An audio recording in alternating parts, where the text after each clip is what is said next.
Hello everybody, welcome to my channel judiciary prep. अब हम करें बहुत ही इंपॉर्टेंट एग्जाम की तैयारी, दैट इज रेडियो। उसके पर्सपेक्टिव में अभी हमने अपना स्टार्ट किया था राजस्थान टेनेंसी एक्ट 1955। अब जिसको हम एंड करने की और पर ही ऑलमोस्ट फिनिश होने वाला है हमारा जो एक्ट है। ठीक है, अभी देखिए, जो स्टूडेंट इस क्लास को पहली बार देख रहे हैं उनसे मैं रिक्वेस्ट कर रही हूँ इस वीडियो को जरूर देखना, क्योंकि इस वीडियो से आपको कम से कम इस एग्जाम में 2-3 क्वेश्चन जरूर देखने को मिल सकते हैं। मतलब 2 क्वेश्चन तो जरूर देखने को मिल सकते हैं, क्योंकि ये जो पोर्शन है, ठीक है, ये जो एरिया है बहुत ज्यादा इंपॉर्टेंट है और सबसे ज्यादा ये टेक्निकल भी है। ठीक है, जैसे कुछ होते हैं स्ट्रेट सेक्शंस होते हैं, इतना माइंड अप्लाई करने की जरूरत नहीं होती है, लेकिन ये वाला जो आपका एस्पेक्ट है ये थोड़ा सा टेक्निकल है। ठीक है, तो इसीलिए आप इसको ध्यान से समझना जो मैं आपको पढ़ा रही हूँ। और दूसरी चीज, इस क्लास को मैं बोलूंगी ब्लॉकबस्टर क्लास, क्योंकि जिस तरीके से आज मैं पढ़ाने वाली हूँ ये बिल्कुल ही डिफरेंट अप्रोच रहने वाली है। क्योंकि इस एक्ट के इस जो सेक्शन में मैं आपको साथ के साथ एग्जाम्पल से सॉल्व कराऊंगी, तो एक ही बार में आपको क्रिस्टल क्लैरिटी हो जाएगी। ठीक है, तो अब हम ये वाला अपना एस्पेक्ट स्टार्ट करते हैं। देखिए, 220 तक मैंने आपको लास्ट की वीडियो में कवर करा दिया था।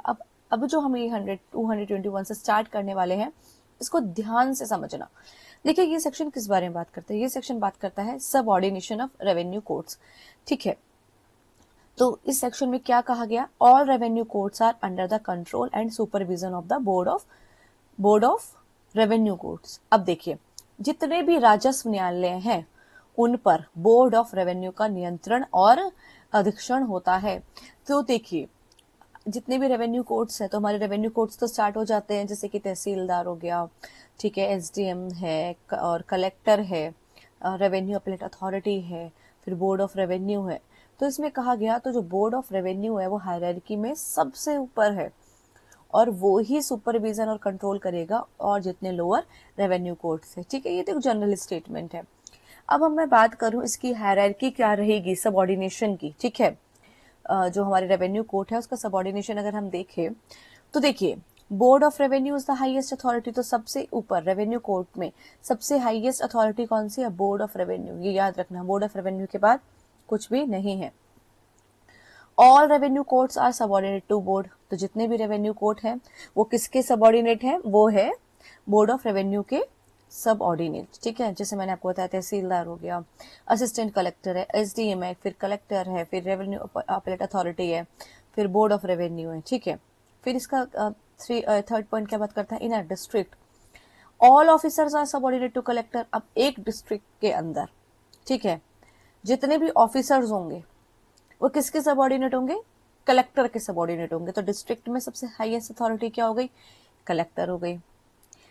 फोर्थ कह रहा है, in a subdivision officers are subordinate to SDM, क्योंकि सब डिवीजन जो है उसमें सबसे बड़ी अथॉरिटी क्या होती है? सब डिवीजन में सबसे बड़ी अथॉरिटी होती है एसडीएम। ठीक है, तो फिर सब डिवीजन में जितने भी अधिकारी हैं वो एसडीएम के अधीन होंगे। फिर फिफ्थ क्या बात कर रहा है? तहसील। तो तहसील में जो नायब तहसीलदार है और एडिशनल तहसीलदार है वो सबऑर्डिनेट होगा तहसीलदार के, क्योंकि तहसील में जो तहसील में जो तहसीलदार होता है वो सबसे बड़ी पोस्ट है और उसको जो वो कंट्रोल करेगा नायब तहसीलदार को और एडिशनल तहसीलदार को। ठीक है, ये आपको याद रखना है। ठीक है, ये आपको क्या करना है? याद रखना है। तो ये आपको हायरार्की समझ आ गई। देखो, क्वेश्चन बन सकता है यहाँ से, इसलिए मैं आपको बहुत इजी तरीके से ये समझा रही हूँ। अब देखिए, अब इसका मैंने एक एग्जाम्पल लिया है। देखो, बोर्ड ऑफ रेवेन्यू है, ठीक है, तो कंट्रोल कर रहा है सारे रेवेन्यू कोर्ट को। ठीक है, सभी राजस्व न्यायालय बोर्ड ऑफ रेवेन्यू के अधीन है। फिर कलेक्टर, तो जिले में सभी जो राजस्व अधिकारी हैं, ठीक है, डिस्ट्रिक्ट में जितने भी रेवेन्यू ऑफिसर्स हैं वो किसके कंट्रोल में रहेंगे? किसके जो है सबऑर्डिनेट रहेंगे? कलेक्टर के, क्योंकि डिस्ट्रिक्ट में जो सबसे बड़ी अथॉरिटी होती है, रेवेन्यू कोर्ट की बात कर रही हूँ मैं, ठीक है, तो वो कलेक्टर है। फिर है एग्जाम्पल, जैसे कि तहसीलदार हो गया। तहसीलदार किसका होता है? डिस्ट्रिक्ट का है। ठीक है, SDM of Jaipur, district under Jaipur collector, तो जयपुर जिले के जो तहसीलदार है, ठीक है, और जो एसडीएम है वो जयपुर कलेक्टर के अधीन काम करते हैं। क्योंकि तहसीलदार कहाँ अपॉइंट होते हैं? तहसीलदार तो तहसील में अपॉइंट होते हैं। एसडीएम कहाँ अपॉइंट होते हैं? एसडीएम सब डिवीजन में अपॉइंट होते हैं। देखो, जैसे कि राजस्थान पूरा एक स्टेट है, अब उस स्टेट को आपने क्या किया, डिवाइड कर दिया डिविजन्स में, तो बहुत सारी डिविजन्स हैं जैसे कि, अब उस डिविजन्स में हमारे पास क्या आएंगी, डिस्ट्रिक्ट आएंगी, ठीक है। तो जयपुर क्या हो गया, एक डिस्ट्रिक्ट है, उस जयपुर डिस्ट्रिक्ट के बहुत सारे सब डिविजन्स होंगे, ठीक है। तो अब जयपुर डिस्ट्रिक्ट है, बहुत सारे सब डिवीजन है, तो उस सब डिवीजन का हेड कौन हो गया, एसडीएम हो गया। और फिर उस सब डिवीजन के बाद जो आती है वो आती है तहसील, फिर उस एरिया में जो तहसील होगी, तो सबसे छोटी यूनिट है तहसील, फिर सब डिवीजन, फिर डिस्ट्रिक्ट, फिर डिवीजन, और फिर ये हमारा स्टेट, ठीक है। तो तहसीलदार एसडीएम किसके जो है अधीन काम करेंगे, जयपुर कलेक्टर के, ठीक है। अब देखिए एसडीएम जो सब डिविजनल मजिस्ट्रेट है, तो सब डिवीजन में राजस्व अधिकारी जो होते हैं, जितने भी रेवेन्यू ऑफिसर्स होते हैं वो एसडीएम के अधीन होते हैं। एग्जाम्पल जैसे तहसीलदार हो गया, क्योंकि अभी हमने क्या पढ़ा, जो तहसीलदार है वो किसके जो है तहसीलदार किसके सबऑर्डिनेट में काम करेगा, क्योंकि तहसीलदार सबसे छोटी यूनिट है, उसके बाद क्या आते हैं सब डिवीजन मजिस्ट्रेट। तो जो तहसीलदार है सांगानेर का, वो sub division work under the SDM of Sanganer, तो सांगानेर सब डिवीजन का तहसीलदार सांगानेर एसडीएम के अधीन काम करता है, ये आपको याद रखना है, ठीक है। उसके बाद है तहसीलदार, तो तहसीलदार जो है तहसील का जो होता है सबसे बड़ा अधिकारी होता है, ठीक है। तो नायब तहसीलदार और एडिशनल तहसीलदार सब ऑर्डिनेट होता है तहसीलदार के, नायब तहसीलदार और अतिरिक्त तहसीलदार तहसीलदार के अधीन होते हैं।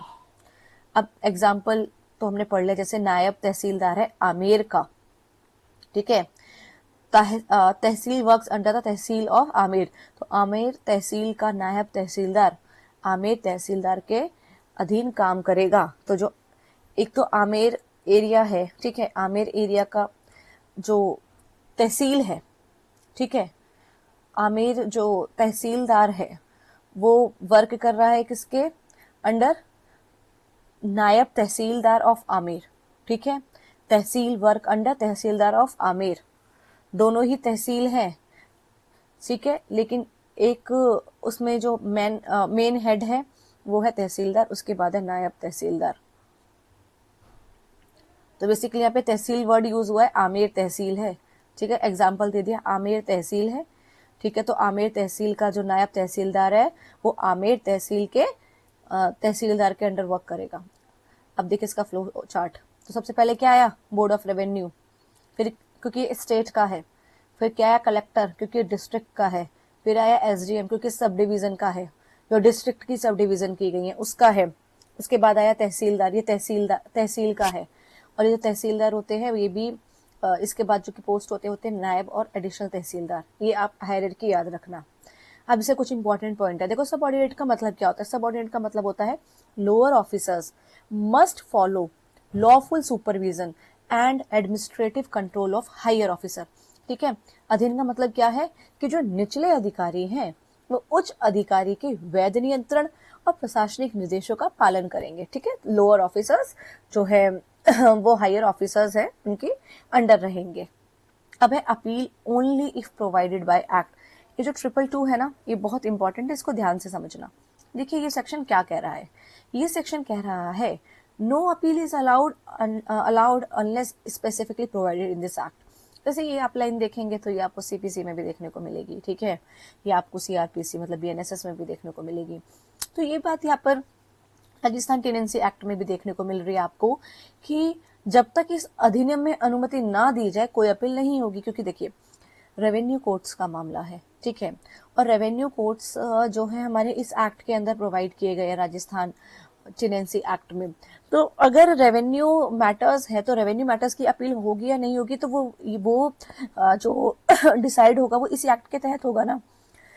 अगर इस एक्ट ने बोल दिया कि अपील है उस पर्टिकुलर ऑर्डर या डिक्री की तो अपील होगी, और अगर अपील जो है प्रोवाइड नहीं की गई है तो अपील नहीं होगी, ठीक है।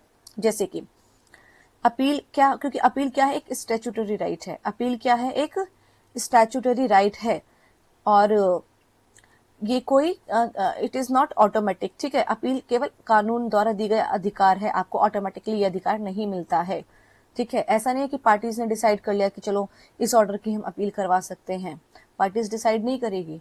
अगर इस एक्ट में कहा गया है कि हाँ इस पर्टिकुलर ऑर्डर की अपील हो सकती है, मतलब स्टैचू ने अगर आपको राइट दिया है तो ही आप अपील कर सकते हैं, तो ये आपको याद रखना है, ठीक है।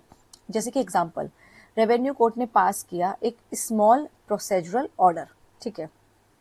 अब रेवेन्यू कोर्ट ने पास कर दिया क्या, एक स्मॉल प्रोसीजरल ऑर्डर, राजस्व न्यायालय ने एक छोटा प्रक्रियात्मक आदेश दिया। अब क्या हुआ, act does not provide appeal against that order, और इस एक्ट ने कहा कि ये जो ऑर्डर है इसकी अपील नहीं की जा सकती, तो party can not file appeal just because it is unhappy with the decision, ठीक है। तो केवल असंतुष्ट होने के कारण पक्ष अपील नहीं कर सकता, क्यों, क्योंकि एक्ट ने तो बोल दिया अपील नहीं होगी। एग्जाम्पल 2 देखिए, the act specifically says appeal from tehsildar decree lies to collector. अब अगर आप आगे जब मैं इसको पढ़ाऊंगी आपको, तो उसमें आपको पता चलेगा कि जो तहसीलदार की डिक्री होती है वो कलेक्टर के पास जाती है, क्योंकि तहसील जो तहसील के बाद जो एरिया है वो हमारा क्या है, वो डिस्ट्रिक्ट आ जाता है, ठीक है। तो अब यहाँ पर अपील अलाउ है इस केस में कि जो अपील होगी तहसीलदार की वो किसके पास जाएगी, वो कलेक्टर के पास जाएगी, ठीक है। तो इसलिए उस मामले में अपील की जा सकती है। इंपॉर्टेंट पॉइंट क्या है, if the act is silent, एक बात याद रखना, अगर एक्ट साइलेंट है तो इसका मतलब अपील लाई नहीं करेगी, ठीक है। यदि अधिनियम में अपील का प्रावधान नहीं है तो इसका मतलब अपील नहीं होगी। सिंपल फॉर्मूला याद करो, no provision in law is equal to no appeal. कानून में कोई प्रावधान नहीं है, इसका मतलब अपील नहीं होगी, ठीक है। ये आपको जितना इजी लग रहा होगा ना पढ़ने में कि ठीक है इतना ही इसमें पॉइंट दिया है, नहीं, आपको पूरा समझना है, क्योंकि आपको जैसे कि होता है ना, एक प्रिंसिपल होता है क्रिमिनल लॉ में कि principle of sorry benefit of doubt is always given to accused. अब उसमें आप ये यहाँ पर लागू मत कर लेना कि अगर अपील का प्रोविजन नहीं दिया है मतलब साइलेंट, तो अपील मान ली जाएगी, नहीं। No provision in law is equal to no appeal. अब ये आ जाइए हमारे 223 पर, जो कि बात करता है अपील फ्रॉम ओरिजिनल डिक्री। देखिए ये बात कर रहा है कि appeal from original decree depends on the court passing the order. मूल डिक्री के खिलाफ अपील संबंधित अदालत के आधार पर होगी, ठीक है। तो मूल डिक्री के खिलाफ अगर आप अपील करना चाहते हैं तो उसकी जो संबंधित अदालत है उसी के आधार पर होगी। पहला, जैसे कि अगर तहसीलदार ने कोई डिक्री पास की है तो अपील सिर्फ कलेक्टर के पास ही जाएगी। रेवेन्यू कोर्ट के मामला देखो, राजस्थान टेनेंसी एक्ट ने बता दिया कि अगर आपने कोई सूट फाइल किया था, ठीक है, तहसीलदार के पास, और तहसीलदार ने क्या किया है कि कोई डिक्री पास कर दी और उस डिक्री के खिलाफ अगर अपील फाइल करना चाहते हैं तो आप कलेक्टर के पास ही जाएंगे, ठीक है।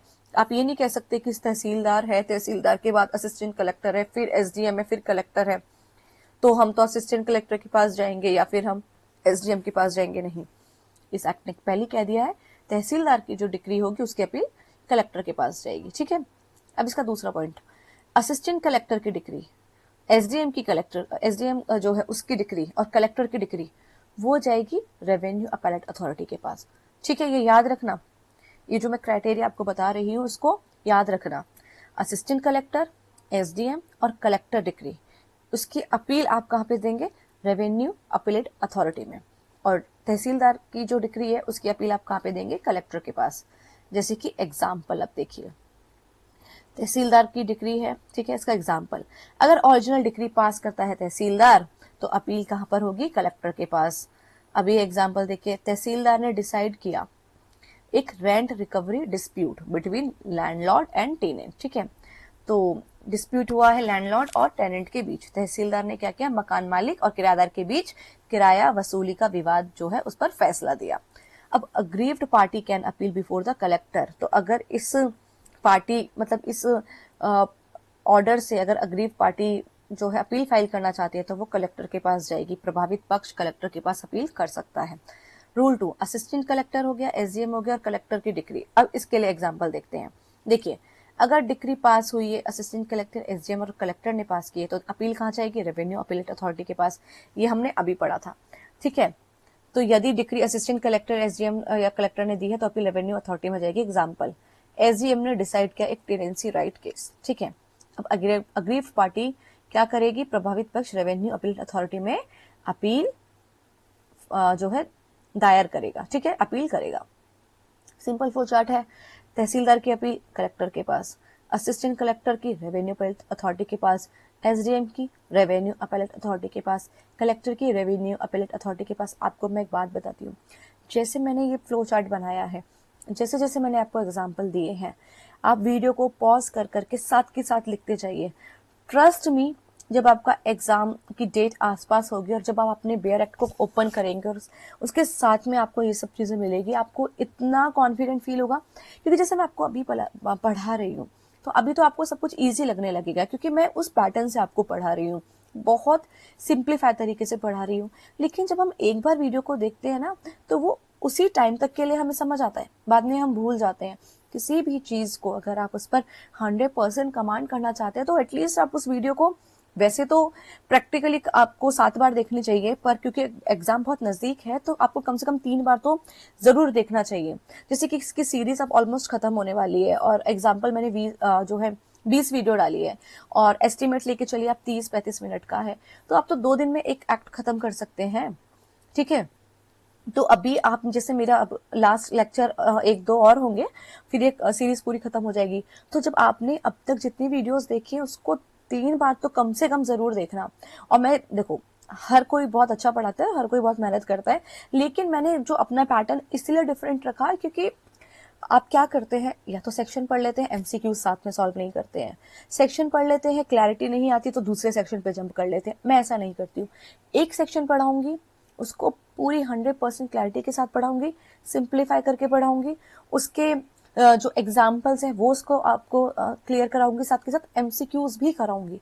इसके बाद अगर आप देखेंगे, हमारा एमसीक्यूज स्टार्ट होगा, मैंने इसके एमसीक्यूज लिखे हैं, ये रहे, है ना, प्रैक्टिस एमसीक्यू, क्योंकि मैं हर सेक्शन के साथ उसके एमसीक्यूज कराती ही हूँ। तो इसीलिए इस वीडियो को देखने के बाद 2-3 बार वीडियो जरूर देख लेना, और अपने फ्रेंड्स को भी जरूर एक बार शेयर करना वीडियोस। पता नहीं किस मतलब पर्सन को अगर कुछ समझ नहीं आ रहा हो, तो शायद इस वीडियो से क्लियर हो जाए। ठीक है, तो ये हमने क्या किया, एक फ्लो चार्ट से समझ लिया किसकी अपील कहाँ जाएगी। तो section 223 deals with first appeal, ठीक है, against the original decision of revenue court. ये हमने बात की है फर्स्ट अपील की, कि डिक्री आई है उसकी फर्स्ट अपील सेक्शन 223 में। लेकिन सेक्शन 224 क्या कह रहा है, अपील कर रहे हैं ओरिजिनल डिक्री की। अब सुनिए, एक कोर्ट है, जैसे कि तहसील, जो तहसीलदार है उसने डिक्री पास की, तो उसकी अपील लेके हम कहाँ गए, कलेक्टर के पास। अब कलेक्टर ने डिक्री पास कर दी, तो जो कलेक्टर ने डिक्री पास की है वो तो अपील में की है ना, तो ये अपीलेट डिक्री हो गई। फिर अब इस अपीलेट डिक्री की अगर अपील करेंगे, तो ये सेकंड अपील मानी जाएगी ना। तो बेसिकली जो 224 है, ठीक है, वो सेकंड अपील की बात करता है, 2 × 4, और वो क्या बात कर रहा है, सेकंड अपील की बात कर रहा है। तो इस सेक्शन ने क्या कहा, further appeals are allowed in higher court on specific legal ground.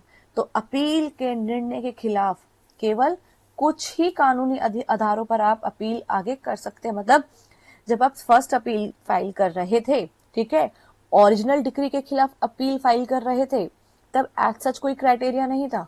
लेकिन जब आप अपीलेट डिक्री के खिलाफ अपील फाइल कर रहे हैं, इट मीन्स जब आप सेकंड अपील फाइल कर रहे हैं, तो कुछ ग्राउंड्स दिए गए हैं, लीगल ग्राउंड्स, कि अगर ये लीगल ग्राउंड्स है, आप तभी अपील, सेकंड अपील फाइल कर सकते हैं।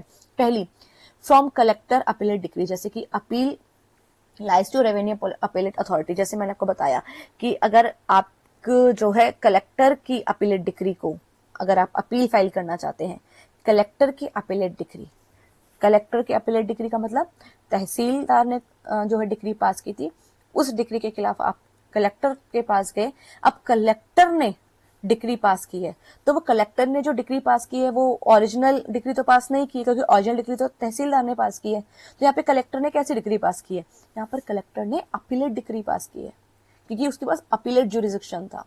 ठीक है, जैसा जुरिस्डिक्शन होता है वैसे ही डिक्री होती है। जैसे तहसीलदार का, पहली बार आपने तहसील में तहसीलदार के सामने सूट फाइल किया, तो पहला कोर्ट क्या है, यहाँ पर तहसीलदार का कोर्ट है। तो जब वो डिक्री पास करेगा, तो हम उसकी डिक्री को ओरिजिनल डिक्री कहेंगे, क्योंकि पहली बार वहीं पे कोर्ट जो है हमारा केस फाइल हुआ। अब उस डिक्री के खिलाफ हम जब अपील में जा रहे हैं कलेक्टर के पास, तो कलेक्टर यहाँ पर अपीलेट कोर्ट हो गया, तो इसीलिए हमने कलेक्टर की डिक्री को अपीलेट डिक्री कहा। ठीक है, अब हम कलेक्टर की अपीलेट डिक्री के खिलाफ जब अपील में जा रहे हैं, तो उसकी अपील कहाँ होगी, रेवेन्यू अपीलेट अथॉरिटी के पास होगी। ये बात हमने समझ ली। अब देखिए, अब है रेवेन्यू अपीलेट अथॉरिटी से अगर आपकी डिक्री पास हुई है, तो कहाँ डिक्री फिर आप उसकी अपील का फाइल होगी, बोर्ड के पास। जैसे तहसीलदार के पास कोर्ट, जब तहसीलदार के पास आप केस फाइल कर रहे थे वो ओरिजिनल कोर्ट था, लेकिन ऐसा भी तो हो सकता है ना कि सबसे पहले आप केस फाइल कर रहे हैं अपना कलेक्टर के पास, अब कलेक्टर ओरिजिनल कोर्ट हो गया यहाँ पे, तो फिर कलेक्टर जो ओरिजिनल कोर्ट है उसके बाद आपने कहाँ पर गए, अपना जो है अपील फाइल कहाँ हुई आपकी, रेवेन्यू अपीलेट अथॉरिटी के पास हुई। अब यहाँ पे रेवेन्यू अपीलेट अथॉरिटी कैसा था, उसका जो है ज्यूरिसडिक्शन कैसा था, अपीलेट कोर्ट जैसा था। तो यहाँ पर रेवेन्यू अपीलेट अथॉरिटी ने जो डिक्री पास की, अगर आप उसकी सेकंड अपील करना चाहेंगे तो अब तो बस एक ही ऑप्शन बचा है कि आप बोर्ड के पास जा सकते हैं। ठीक है, अब आप यहाँ पर गए बोर्ड के पास, तो अब देखिए जब आप बोर्ड के पास जा रहे हैं, रेवेन्यू अपीलेट अथॉरिटी से बोर्ड के पास जा रहे हैं, ठीक है, सेकंड अपील लेकर, उस केस में क्या होगा, सिर्फ इन्हीं ग्राउंड पर अपील फाइल होगी आपकी। ठीक है, खाली जब आप सेकंड अपील फाइल कर रहे हैं तो आपकी इन्हीं ग्राउंड पर अपील फाइल होगी। पहला क्या बोल रहा है, डिसीजन कॉन्ट्ररी टू लॉ और usage having force of law, कानून या प्रथा के विरुद्ध निर्णय आ गया है। ठीक है, कोई कस्टम उस टाइम पर या कोई उस टाइम पे यूसेज था, ठीक है, उसके कॉन्ट्ररी जाके रेवेन्यू अपीलेट अथॉरिटी जो थी उसने कोई डिक्री पास करती थी, तो इस ग्राउंड पर अब आप बोर्ड के पास जा रहे हैं। पहला पॉइंट याद रखना, क्या, कॉन्ट्ररी टू लॉ और यूसेज। ठीक है, डिसीजन तो दिया है रेवेन्यू अपीलेट अथॉरिटी ने, ठीक है, अपीलेट कोर्ट ने, क्योंकि रेवेन्यू अपीलेट अथॉरिटी यहाँ पर अपीलेट कोर्ट है, ओरिजिनल कोर्ट तो हमारे यहाँ पे कलेक्टर थी। ठीक है, अब क्या हो रहा है कि अब आप रेवेन्यू अपीलेट अथॉरिटी से अगर आप बोर्ड के पास जा रहे हैं तो या तो डिसीजन आपका कॉन्ट्ररी टू लॉ या यूसेज, ठीक है, या फिर failure to decide material issue of law, महत्वपूर्ण कानूनी मुद्दा ही नहीं सुलझाया गया, तो भी फिर आप बोर्ड के पास सेकंड अपील लेके जा सकते हैं। या फिर प्रोसीजरल एरर अफेक्टिंग डिसीजन, प्रक्रिया में गंभीर गलती हो गई है। ठीक है, प्रोसीजरल एरर है, ये जो मैं आपको वर्ड्स बता रही हूं ना, जो जैसे डिसीजन जो है कॉन्ट्ररी टू लॉ, इसको याद रखना, कॉन्ट्ररी टू लॉ इस वर्ड को याद रखना। Failure to decide material issue of law, ठीक है, material issue of law, issue of fact नहीं, इशू ऑफ लॉ। ठीक है, तो आप बोर्ड के पास जा सकते हैं। प्रोसीजरल एरर, कैसा एरर, प्रोसीजरल एरर, और उस एरर की वजह से आपका डिसीजन अफेक्ट हो रहा है। ठीक है, उस एरर की वजह से क्या हो रहा है, डिसीजन अफेक्ट हो रहा है। जैसे कि 2 + 2 4 लाख होना चाहिए, उसने 2 + 2 5 लाख कर दिया, तो ये कैसा एरर है, प्रोसीजरल एरर है, और ये क्या कर रहा है, आपके डिसीजन को अफेक्ट कर रहा है। ठीक है, फिर क्या है, decision contrary to weight of evidence. ठीक है, सबूतों के विपरीत निर्णय, जो एविडेंस आए, एविडेंस साफ दिखा रहा है कि इसका पर्सन का मतलब ये पर्सन जो है टेनेंट है ही नहीं, फिर भी आपने उसको टेनेंट डिक्लेयर कर दिया, एविडेंस के अगेंस्ट जाकर आपने डिसीजन दे दिया। तो अगर ये पॉइंट्स हैं तो ही आपकी अपील जो है इन्हीं ग्राउंड पर बोर्ड के पास जाएगी। 4 वर्ड याद रखना। ठीक है, एक तो कॉन्ट्ररी टू लॉ, या फिर मटेरियल इशू ऑफ लॉ, उसको डिसाइड नहीं किया, प्रोसीजरल एरर कर दिया जिसकी वजह से डिसीजन अफेक्ट हो रहा है। ठीक है, या फिर एविडेंस है उसके अगेंस्ट जाकर आपने निर्णय लिया। तो अगर आप देखेंगे तो सब क्या है, डिसीजन को अफेक्ट कर रहे हैं। जैसे कॉन्ट्रेरी टू लॉ है तो भी डिसीजन अफेक्ट हो रहा है, कोई मटेरियल इशू ऑफ लॉ आपने नहीं डिसाइड किया, उससे भी हमारा डिसीजन अफेक्ट हो रहा है। ठीक है, प्रोसीजरल एरर हो गया तो भी डिसीजन अफेक्ट हो रहा है, एविडेंस के जो है आपने अगेंस्ट चले गए तो भी डिसीजन उससे अफेक्ट हो रहा है। ये मैं जो बार बार आपको ये इतना फोकस होके बता रही हूँ, द रीजन इज दैट कि जब पॉइंट्स आएंगे तो आप कंफ्यूज मत होना। ठीक है, अब देखिए इसका एग्जाम्पल, जैसे कि तहसीलदार ने डिसाइड किया एक टेनेंसी केस। ठीक है, वन पार्टी ने क्या किया, अपील की कलेक्टर के पास। ठीक है, अब तहसीलदार ने डिसाइड किया केस टेनेंसी, क्योंकि अभी हम यहाँ से पढ़ रहे हैं, ठीक है, ये वाला एग्जाम्पल से कर रहे हैं। तो तहसीलदार ने डिसाइड किया टेनेंसी केस, अब पार्टी अपील करेगी तो कहाँ करेगी, कलेक्टर के पास करेगी ना, तहसीलदार की अपील कलेक्टर के पास जाती है। अब कलेक्टर ने कर दी डिसाइड अपील, अब कलेक्टर ने भी अपील को डिसाइड कर दिया। अब जो है अग्री पार्टी क्या चाहती है, फाइल करना चाहती है अपील, तो इसकी अपील कहाँ जाएगी, तो अगर तहसीलदार के डिक्री के अगेंस्ट आपने अपील की थी कलेक्टर के पास, तो आप रेवेन्यू अपील अथॉरिटी के पास जाएंगे। तो ये हमारा इसका एग्जाम्पल हो गया। ठीक है, wait for a while.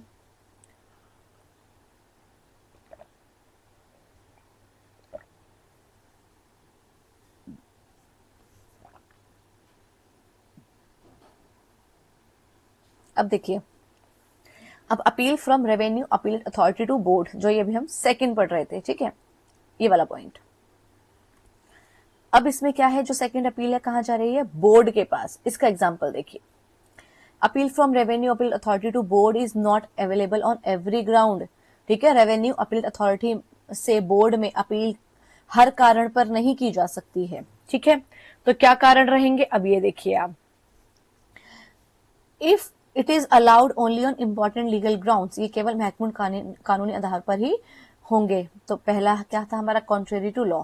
If decision is against law और लीगल कस्टम, यदि निर्णय कानून या मान्य प्रथा के विरुद्ध हो, जैसे कि अदालत ने फैसला देते समय महत्वपूर्ण कानूनी जो है प्रावधान को नजरअंदाज कर दिया। ठीक है, court ignored an important legal provision while deciding the case. दूसरा क्या है, ground two, failure to decide important legal issue. If the court failed to decide an important legal issue, यदि अदालत ने किसी महत्वपूर्ण कानूनी प्रश्न पर निर्णय ही नहीं दिया। उसके बाद है कोर्ट डिसाइडेड, फिर है ये इंपॉर्टेंट लीगल इश्यूज का एग्जांपल, जैसे कि इंपॉर्टेंट लीगल इशू क्या है, उसका एग्जांपल देखिए, court decided possession but ignored the issue of tenancy right. Court ने ये तो डिसाइड कर दिया कि कब्जे के, मतलब अदालत ने कब्जे का फैसला तो दे दिया, लेकिन किराएदारी के अधिकार के मुद्दे पर निर्णय नहीं दिया। तो ये इंपॉर्टेंट लीगल इशू है, उसको डिसाइड ही नहीं किया। फिर हमारा ग्राउंड 3 जो कि सीरियस प्रोसीजरल एरर की बात कर रहा है। If serious procedural mistake affected the final decision, यदि गंभीर प्रक्रियात्मक गलती से फैसले पर असर पड़े तो। एग्जाम्पल जैसे one party was not given opportunity to produce evidence, ये कितना बड़ा प्रोसीजरल मिस्टेक है, क्योंकि हमें जो है एक पक्ष को सबूत पेश करने का मौका ही नहीं दिया। केस कैसे डिसाइड हो सकता है जब आपने खाली एक ही पार्टी के जो है सबूत पेश जो है करने दिए, दूसरे पार्टी को जो है सबूत ही पेश नहीं करने दिए। ये कितना बड़ा ब्लंडर है और इससे हमारा डिसीजन अफेक्ट हो रहा है। ठीक है, तो एक ये पॉइंट। दूसरा है ground 4, against evidence. If the decision is against the wait of evidence, ठीक है, यदि निर्णय उपलब्ध सबूतों के विपरीत हो। Example, all land records supported party A, but court still decided in favor of party B without proper reason. सभी भूमि रिकॉर्ड जो है पक्ष A के पक्ष में थे, फिर भी अदालत ने बिना उचित कारण पक्ष B के पक्ष में फैसला दिया। ठीक है, तो इंपॉर्टेंट पॉइंट क्या है, section 224 mainly deals with second appeal which is limited to legal or serious errors, not simple disagreement on facts. धारा 224 मुख्यतः सेकंड अपील से संबंधित है, जिसमें केवल कानूनी या गंभीर त्रुटियों पर ही अपील होती है, केवल साधारण तथ्यात्मक असहमति पर नहीं। ठीक है, अब इसके एमसीक्यूज करते हैं। अब आप देखना आपको खुद को कितना कॉन्फिडेंस जो है आपके अंदर बिल्डअप होगा, आप कितना कॉन्फिडेंट फील करेंगे। All revenue courts are subordinate to board of revenue. ठीक है, in district hierarchy officers are subordinate to. अगर मैं डिस्ट्रिक्ट की बात करूं तो सबसे बड़ा कौन है डिस्ट्रिक्ट में, कलेक्टर, और उसी के सब अधीन होते हैं डिस्ट्रिक्ट में। अच्छा, appeal is allowed only when, appeal कब अलाउड होती है, जब इस एक्ट के अंदर दिया हो। ठीक है, तहसीलदार की डिक्री है, ठीक है, तहसीलदार की डिक्री है, तहसीलदार ने डिक्री पास की है, उसकी अपील कहाँ जाएगी, कलेक्टर के पास। एसडीएम की डिक्री है, उसकी अपील कहाँ जाएगी, बोर्ड। एसडीएम डिक्री अपील, हाँ हमने पढ़ा था ना कि अगर एसडीएम है, असिस्टेंट कलेक्टर है और कलेक्टर है, उसकी अपील कहाँ होती है, रेवेन्यू अपीलेट अथॉरिटी के पास होती है। फिर है कलेक्टर की अपीलेट डिक्री, कलेक्टर की अपीलेट डिक्री मतलब अभी जो कलेक्टर ने डिक्री पास की है वो अपील में पास की है, फिर उसकी अपील किसके पास जाएगी, उसकी अपील जाएगी हमारी रेवेन्यू अपीलेट अथॉरिटी के पास। ठीक है, कलेक्टर, क्योंकि सबसे पहले तहसीलदार ने डिक्री पास की होगी, तहसीलदार की डिक्री पास होकर जब आपने अपील फाइल की थी कलेक्टर के पास फाइल की थी, अब कलेक्टर की जो डिक्री की अपील आप किसके पास फाइल करेंगे, रेवेन्यू अपीलेट अथॉरिटी के पास। अपील टू बोर्ड, आप अपील करना चाहते हैं बोर्ड में, ठीक है, रेवेन्यू बोर्ड में, तो कब अलाउड होगी? वो अलाउड होगी कब? जब क्या होगा, स्पेसिफिक लीगल ग्राउंड्स अगर हैं तब। One ground for second appeal क्या है? अगर अगर आपसे पूछे जाए इसमें से कौन सा ग्राउंड है सेकंड अपील का, तो वो है contrary to law. Revenue courts are control by revenue, जो कोर्ट्स होते हैं उनको कंट्रोल कौन करता है? तो बोर्ड ऑफ रेवेन्यू, क्योंकि वही हाईएस्ट अथॉरिटी है। अब देखिए, अब हमने अभी तक हमने क्या कवर किया था? Appeal from decree. अब हम करें अपील फ्रॉम ऑर्डर। तो देखिए, appeal lies from final orders and certain interlocutory orders as specified. कुछ आदेशों के खिलाफ ये अपील की जा सकती है, खासकर अंतिम आदेशों के खिलाफ। अब देखिए, अगर मैं अपील की हायरार्की बताऊं आपको, तो अगर तहसीलदार ने ऑर्डर पास किया है तो अपील जाएगी कलेक्टर के पास। तहसीलदार, अभी हमने क्या पढ़ा था ऊपर, अगर तहसीलदार ने डिक्री पास की है तो उसकी अपील जाएगी कलेक्टर के पास, और अगर तहसीलदार ने ऑर्डर पास किया है तो भी उसकी अपील जाएगी कलेक्टर के पास। अगर असिस्टेंट कलेक्टर, एसडीएम और कलेक्टर ने ऑर्डर पास किया तो अपील जाएगी रेवेन्यू और अपीलेट अथॉरिटी के पास। ऊपर हमने क्या पढ़ा? असिस्टेंट कलेक्टर, एसडीएम, कलेक्टर ने डिक्री पास की है तो भी अपील जाएगी रेवेन्यू अपीलेट अथॉरिटी के पास। और रेवेन्यू अपीलेट अथॉरिटी का ऑर्डर है तो उसकी अपील जाएगी बोर्ड के पास। और रेवेन्यू अपीलेट अथॉरिटी का अगर डिक्री थी तो उसकी जो है अपील भी कहाँ जा रही थी? बोर्ड के पास, ठीक है। इसको भी आप जब फ्लो चार्ट बनाएंगे तो उसको ऐड कर लेना। अब देखिए कुछ इंपॉर्टेंट पॉइंट्स है। Appeal to this section applies to pending cases also. इसका मतलब जो पुराने लंबित मामलों पर भी ये लागू होता है, ठीक है। जो इस एक्ट से पहले पेंडिंग केसेस होंगे ये उस पर भी क्या हो रहा है? अप्लाई हो रहा है।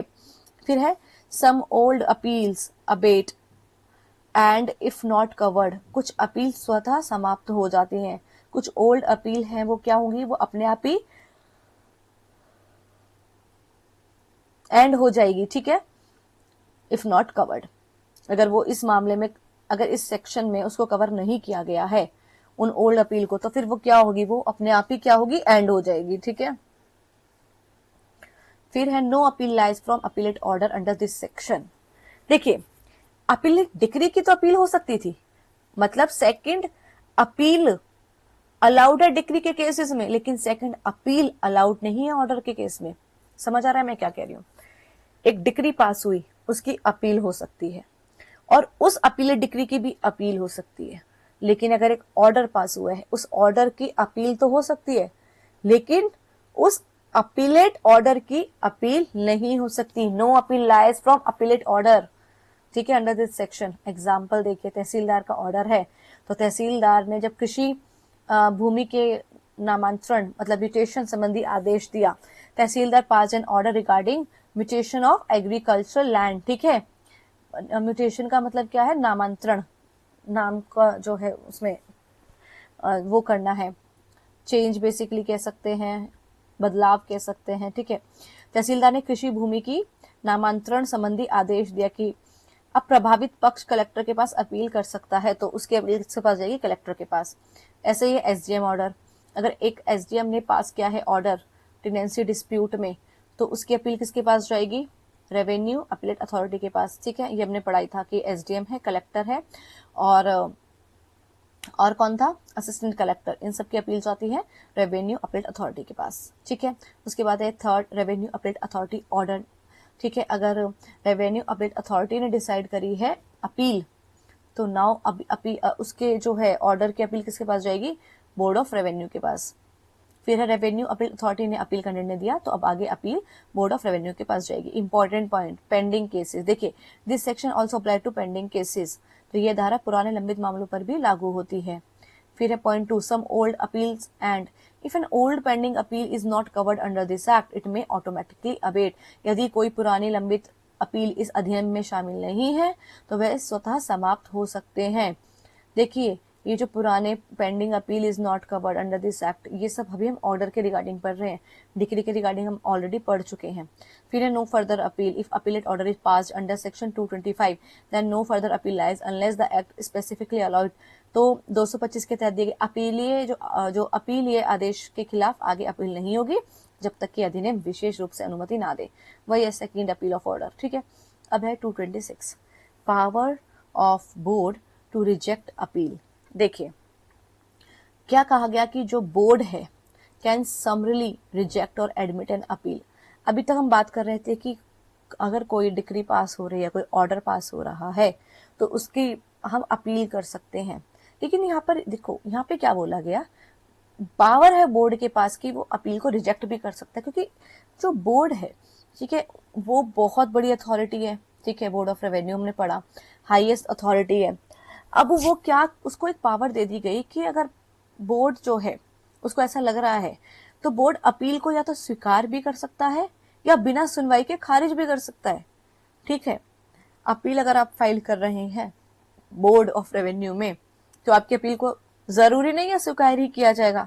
ऐसा भी हो सकता है कि उस अपील पर आपको सुने भी ना और आपकी अपील को खारिज भी कर दे, क्योंकि जब आप अपील के लिए जो आप मेमो लगाते हैं उस पर पहले हियरिंग होती है ना, तो शायद वो आपको सुने भी ना और देख के लगे कि उनको कि कुछ मुद्दा ही नहीं है, तो बोर्ड ऑफ रेवेन्यू ऐसे आपकी अपील को डिसमिस भी कर सकता है।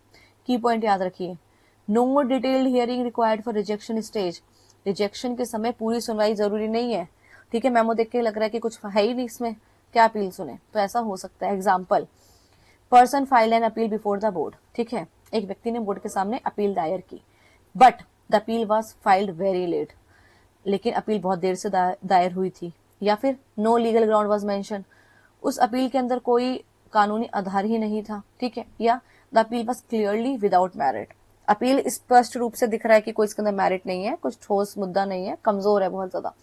Board examine the file briefly, तो अब यहाँ पे क्या है, बोर्ड ने फाइल को, जो एप्लीकेशन के लिए आपने अपील के लिए मेमो लगाया था, मेमोरेंडम ऑफ अपील, तो उस फाइल को क्या है, बस क्या है, ब्रीफली देखा, ठीक है, प्रारंभिक रूप से देखा, and rejected the appeal at the admission stage itself without full detail hearing. देखिए क्या होता है, जब आप अपील लगाते हैं तो अपील को या तो एडमिट किया जाता है, ठीक है, और अगर एडमिट कर लेते हैं तो फिर उसमें सुनवाई होती है और फिर देखा जाता है कि अपील को मतलब अपील को ग्रांट करना है या नहीं करना। ठीक है, तो इसका मतलब अपील का एडमिशन होना जरूरी है, लेकिन ऐसा नहीं है कि हर केस में ही आपकी अपील को एडमिट किया जाए और आप पर उस मुद्दे पर आपको सुना जाए। ऐसा भी हो सकता है कि अपील देखें और उसको एडमिट ही ना करें और पहले ही उसको रिजेक्ट कर दें। ठीक है, तो ये भी पॉसिबल है। ठीक है, बोर्ड ने फाइल को प्रारंभिक रूप से देखा और पूरी तरह विस्तृत सुनवाई किए बिना ही अपील को खारिज कर दिया। तो ये तो ऑप्शन था कि बिना सुने क्या हुआ कि बोर्ड ने अपील जो है उसको खारिज कर दिया। अब क्वेश्चन है कि अगर when appeal is admitted, if the board finds that appeal raises an important legal or factual issue, it admits the appeal and fixes it for detailed hearing. यदि बोर्ड को लग रहा है कि अपील में महत्वपूर्ण कानूनी या तथ्यात्मक प्रश्न है, तो वह अपील स्वीकार करके विस्तृत सुनवाई के लिए लगाता है। फिर कोर्ट बोलेगा चलो ठीक है यार, लग रहा है इसको देख के कि हाँ कुछ दम है इस अपील में, ठीक है अब हम इसको सुनते हैं इस अपील पर, तो कोर्ट ऐसा भी कर सकता है। तो इंपॉर्टेंट पॉइंट क्या है, at the rejection stage the board is not required to conduct a full trial like hearing. Rejection के प्रारंभिक चरण में बोर्ड को जो है पूरी ट्रायल जैसी सुनवाई करना जरूरी नहीं होता। फिर हमारा 227, no reversal for minor errors. ठीक है, तो अब देखिए, अब ये वो कह रहा है कि no decree shall be reverse due to minor procedural error not affecting merits. छोटी प्रक्रियात्मक गलतियों से निर्णय नहीं बदला जाएगा। ठीक है, जैसे कि कोई जैसे हमने पढ़ा था कि प्रोसीजरल अगर एरर है, डिसीजन को अफेक्ट कर रहा है, अभी हमने ऊपर पढ़ा था ना, उसकी अपील हो सकती है। लेकिन अगर ये कहा गया कि अगर कोई डिक्री पास की गई है, ठीक है, और उस डिक्री में कोई प्रोसीजरल एरर हुआ, लेकिन वो प्रोसीजरल एरर जो है, वो जो प्रक्रियात्मक जो गलती है, वो ऐसा है कि उससे निर्णय नहीं बदला जा सकता। ठीक है, तो फिर ऐसे में उस डिक्री को रिवर्स नहीं कर दिया जाएगा। ठीक है, ये पॉइंट याद रखना। जैसे कि misjoinder of parties not ground for reversal, पार्टियों की गलत जोड़ से निर्णय नहीं बदला जाएगा। एक तो ये बात है। दूसरा है हमारा procedural error must affect merit to matter. गलती तभी महत्वपूर्ण है जब केस के परिणाम को प्रभावित करे। ठीक है, अब एग्जाम्पल देखिए, माइनर प्रोसीजरल मिस्टेक का एक example, revenue code accidentally mention the wrong father's name on off one witness but all evidence and findings were correct. राजस्व न्यायालय ने क्या किया, गलती से एक गवाह था, उसके पिता का नाम ना गलत लिख दिया, लेकिन जो उसके सबूत थे और जो सब फैसले थे वो सब सही थे। तो final decision will not be reverse only because of this small mistake.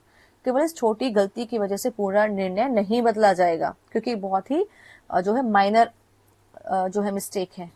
अब देखिए कुछ, अब एक एग्जांपल है misjoinder of parties. A suit included one unnecessary party by mistake but the actual dispute was properly decided. क्या होता है, एक मुकदमे में क्या होता है, गलती से एक अनावश्यक व्यक्ति को पार्टी बना दिया जाता है, लेकिन असली विवाद जो है सही तरीके से तय हो गया। ठीक है, जैसे कि मैंने सूट फाइल किया था बी के अगेंस्ट, मैं और वो तो पार्टी थे ही, साथ में मेरे साथ किसी एक व्यक्ति को और जोड़ दिया गया, अनावश्यक उसको पार्टी बना दिया गया, लेकिन जो असली विवाद है मेरे और बी के बीच में उसको सही तरीके से तय किया गया है, तो खाली वो उस व्यक्ति को ऐड कर दिया गया था। इस वजह से ऐसा नहीं है कि वो निर्णय अवैध हो जाएगा, वो निर्णय वैध रहेगा, डिक्री विल रिमेन वैलिड। ठीक है, तो अब क्वेश्चन उठता है कि ये तो एरर थे, ये तो इंपॉर्टेंट नहीं थे अभी जो हमने पढ़े, जैसे ये वाला एरर था गलती से फादर्स नेम चेंज कर दिया, ये वाला एरर था मिसजॉइंडर ऑफ पार्टीज कर दिया। लेकिन अब क्वेश्चन है कि ये एरर कब इंपॉर्टेंट हो जाते हैं, तो देखिए, if the procedural mistake affects justice और change the outcome of the case then the decree may be reversed. यदि प्रक्रियात्मक गलती न्याय या केस के परिणाम को प्रभावित करती है तब फैसला बदला जा सकता है। Example, the court did not give one party any chance to produce evidence. ठीक है, this is not a minor error because it affects fairness and merit of the case. अदालत ने एक पक्ष को सबूत पेश करने का मौका ही नहीं दिया। ठीक है, यह छोटी गलती नहीं मानी जाएगी क्योंकि इसमें न्याय और केस के परिणाम पर असर पड़ता है। ठीक है, तो ये हमें याद रखना है। अब एक और चीज आपको ध्यान देनी है, वो ये है, अदालत ने एक पक्ष को, ये section 227 protects judgment from being cancelled for technical और हार्मलेस मिस्टेक। तो जो सेक्शन 227 है केवल तकनीकी या मामूली गलती के कारण फैसले को रद्द होने से बचाती है, वरना तो रोज कोई ना कोई, जैसे क्योंकि मतलब at last we all are human beings, तो कुछ ना कुछ मिस्टेक हो ही जाती है, तो इसकी वजह से तो फिर आप हर डिग्री को रिवर्स करवाने के लिए पहुंच जाएंगे कोर्ट में। इसलिए कहा गया कि अगर कोई टेक्निकल और हार्मलेस मिस्टेक है, वो मिस्टेक से किसी को हार्म नहीं हो रहा है, तो फिर आपकी जो ऑर्डर्स है, डिक्रीज है, ये सब क्या है, रिवर्स नहीं होंगी। फिर है लिमिटेशन फॉर अपील। ठीक है, time limits for filing appeal. Appeal दाखिल करने की कुछ समय सीमा बताई गई है, जैसे कि तहसीलदार के ऑर्डर है या डिक्री है, उसकी अपील जब आप कलेक्टर के पास फाइल करेंगे तो 30 दिन में फाइल कर देनी है आपको। ठीक है, बेसिकली जितनी ज्यादा छोटी जो है अपील है उतना ही कम टाइम है। जैसे कलेक्टर के पास जा रहे हो अपील फाइल करने, 30 दिन में फाइल कर दो। रेवेन्यू अपील अथॉरिटी के पास जा रहे हो अपील फाइल करने, 60 दिन में फाइल कर दो। और बोर्ड में अगर अपील फाइल कर रहे हो 90 दिन में कर लो, क्योंकि बोर्ड सबसे बड़ा हमारा रेवेन्यू कोर्ट होता है। ठीक है, तो ये 30, 60 और 90 दिन, इसको याद रखना। जैसे कलेक्टर की अपील है ना, तो तहसीलदार ने पास किया ऑर्डर 1 जनवरी को, एग्रीव पार्टी जो है अपील करना चाहती है कलेक्टर को, तो अपील उसको 30 दिन के अंदर अंदर उस ऑर्डर की डेट से फाइल कर देनी है। अब एग्जाम्पल 2, रेवेन्यू अपील अथॉरिटी। ठीक है, एसडीएम ने पास किया एक ऑर्डर टेनेंसी केस में, अब वो पार्टी उसको चैलेंज करना चाहती है, रेवेन्यू अपील अथॉरिटी के सामने अपील लगाना चाहती है, तो उसके लिए 60 दिन जो है दिन की समय सीमा होगी। 60 दिन के अंदर अंदर आपको क्या है, उस ऑर्डर के खिलाफ अपील फाइल कर देनी है। अगर बोर्ड अपील, अगर रेवेन्यू अथॉरिटी ने अपील डिसाइड की है, ठीक है, अब पक्ष जो है बोर्ड ऑफ रेवेन्यू में जाना चाहता है, तो उसे 90 दिन के अंदर अंदर अपील करनी होगी। तो इसमें हमें इंपॉर्टेंट पॉइंट क्या याद रखना है, अगर अपील आप फाइल कर देते हैं, अगर आप जो है अपील समय सीमा के बाद दायर की जाती है, तो उचित कारण ना होने पर उसे क्या है, टाइम बार्ड मानकर खारिज किया जा सकता है, फिर आपकी अपील को खारिज किया जा सकता है। ठीक है, फिर है हमारा रिव्यू पावर। ठीक है, किसकी पावर, रिव्यू की पावर। अब ये बहुत ही ज्यादा इंपॉर्टेंट एस्पेक्ट है, इसको ध्यान से समझना। देखिए, रेवेन्यू कोर्ट इंक्लूडिंग बोर्ड, ठीक है, have power to review their own orders. तो जितने भी रेवेन्यू कोर्ट्स हैं उनके पास रिव्यू करने की पावर है अपने ही ऑर्डर्स को, इंक्लूडिंग बोर्ड। ठीक है, तो बोर्ड के पास भी है, रेवेन्यू कोर्ट साथ के साथ बोर्ड, राजस्व न्यायालय अपने ही आदेशों को क्या है, पुनः परीक्षण कर सकता है। इसका अब की पॉइंट है वो याद रखना, board can review its own orders, board अपने ही आदेशों की समीक्षा कर सकता है। कैन रिसाइंड, ऑल्टर और कंफर्म डिसीजन, बोर्ड जो है क्या कर सकता है, अपने आदेश को बदल सकता है, रद्द कर सकता है या पुष्टि कर सकता है। Lower revenue courts also have review power, revenue courts जो है, लोअर रेवेन्यू कोर्ट्स बोर्ड के अलावा उनके पास भी इसकी पावर है, मतलब तहसीलदार को भी रिव्यू करने की पावर है, कलेक्टर को भी, ठीक है, और रेवेन्यू अपीलेट अथॉरिटी को भी और बोर्ड को भी। ये है सिंपल सा पॉइंट जो आप सबको पता है। अब एक एग्जाम्पल देखो, तहसीलदार ने पास किया ऑर्डर टेनेंसी केस में, ठीक है, एक तहसीलदार ने किराएदारी मामले में फैसला दिया। Later it was discovered that an important land record was not considered while giving the decision, बाद में पता चला कि फैसला देते समय एक महत्वपूर्ण भूमि रिकॉर्ड पर ध्यान ही नहीं दिया गया था। The affected party applied for the review. अब देखिए यहाँ पर क्या हो रहा है कि अफेक्टेड पार्टी ने क्या किया, जो है प्रभावित पक्ष ने उसी तहसीलदार अदालत में एप्लीकेशन लगा दी, रिव्यू की एप्लीकेशन लगा दी। देखो बेसिकली हमने जो यहाँ पे पार्टी है वो रिव्यू क्यों करा रही है, तो वो चाहे तो अपील भी तो करा सकती है, क्योंकि अपील की भी तो पावर है कि अगर आप किसी क्रिया ऑर्डर से असंतुष्ट हैं तो आप अपील फाइल कर सकते हैं। तो देखिए अपील की जो पावर होती है वो तो एक हमारे पास ऑलरेडी जो है बोल सकते रेमेडी है, लेकिन जब इतना बड़ा कोई मतलब मुद्दा नहीं होता या फिर ऐसा कहें कि कोर्ट को खुद समझ आ जाता है कि हाँ हमने गलती की है, तो जो रिव्यू होता है ना वो सेम कोर्ट में ही होता है और वो थोड़ा इजी रहता है। अपील जो होती है हमेशा हायर कोर्ट में लगती है, तो वहां डर रहता है कि भाई रिजेक्ट ना कर दे या फिर कितना टाइम लग जाए। रिव्यू होता है सेम कोर्ट में, इसलिए फिर वो भी हमें ऑप्शन दे दिया जाता है कि अगर आपको ऐसा लग रहा है कि कोई इंपॉर्टेंट चीज जो है उसको नहीं रिकॉर्ड किया गया, तो आप क्या कीजिए, आप रिव्यू भी करा सकते हैं। अफेक्टेड पार्टी अप्लाई कर दिया रिव्यू के लिए before the same tehsildar court. अब जो कोर्ट है जो रिव्यू कर रहा है, मतलब वही सेम कोर्ट, उसके पास क्या क्या पावर है, change the order, confirm the earlier order या कैंसिल द ऑर्डर।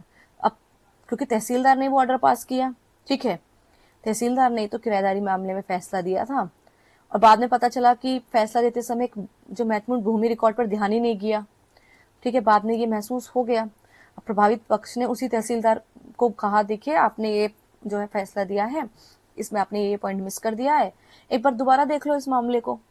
अब तहसीलदार ने क्या किया, दोबारा जांच की।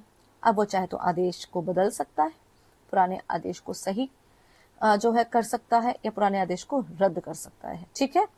तो एक इंपॉर्टेंट पॉइंट हमेशा याद रखना, review means the same court recheck its own order.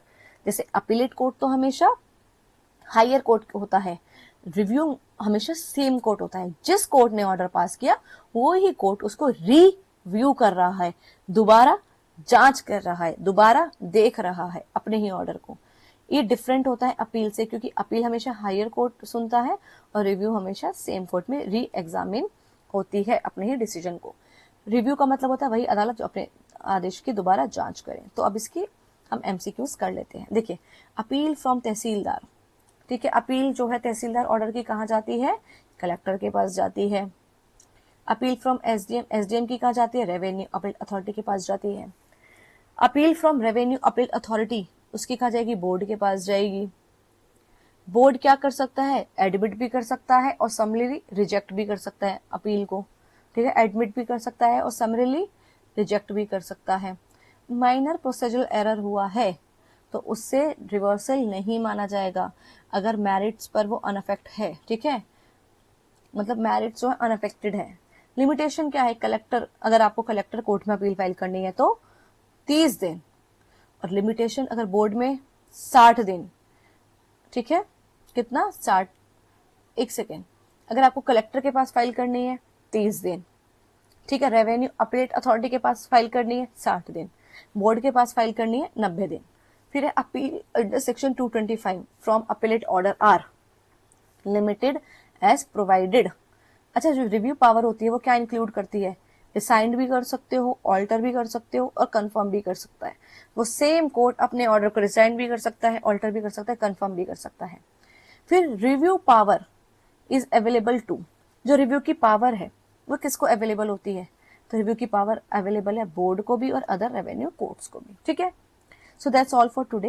अगर आपको लग रहा है ये लेक्चर बहुत यूजफुल था और आपको बिल्कुल क्रिस्टल क्लैरिटी के साथ समझ आ गया है, तो एक अच्छा सा कमेंट ज़रूर करना, ठीक है। इससे क्या होता है कि एफर्ट्स जो होते हैं उनको आप रिकॉग्नाइज कर पाते हैं और थोड़ा हम लोगों को भी अच्छा लगता है, ठीक है। और अगर आपने मेरे चैनल को सब्सक्राइब नहीं किया है तो आप चैनल को सब्सक्राइब ज़रूर कर लीजिएगा, क्योंकि मैं आने वाले टाइम में और अच्छे जो है लेक्चर्स की सीरीज अपलोड करने वाली हूँ और जितने भी इम्पोर्टेंट जो है चीज़ें होंगी आपके साथ डिस्कस कर लूँगी, ठीक है। So do like, do share, do comment, and don't forget to subscribe my channel. That's all for today. Bye bye. Take care.